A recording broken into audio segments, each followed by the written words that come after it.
السلام علیکم ورحمت الله وبرکاته.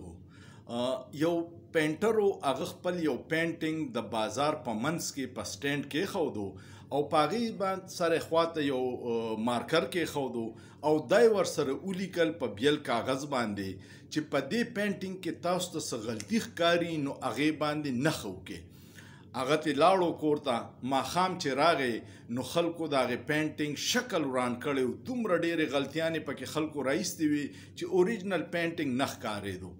بیا هغه سبا دا چلو کو چې د هغې پینټینګ بیله کاپي په سټینډ باندې کېښوده او بیا یې ورسره ولیکل چې تاسو ته پکې کوم ځای غلط ښکاري هغه ټیک کې اصلاح یې وکړئ.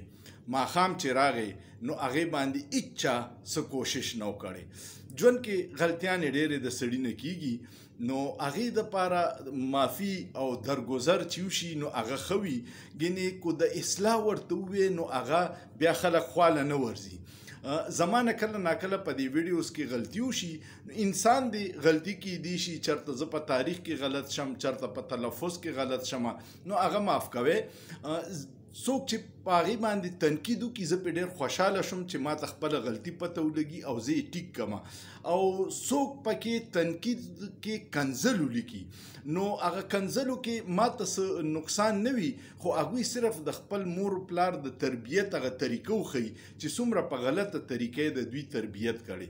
تاسو تنقید کوئ زه پې خوشحالیږم په دلیل سره خبره وکړئ زه به خپله اصلاح کوم خو د کنځلو سره تاسو ته خو خلک څه نه وایي خو ستاسو د مور پلار په تربیت باندې سړی شک کوي چې هغوی ولې کمې پېښ شوې ستاسو نه چې ستاسو تربیت کې دومره کمې راوستې.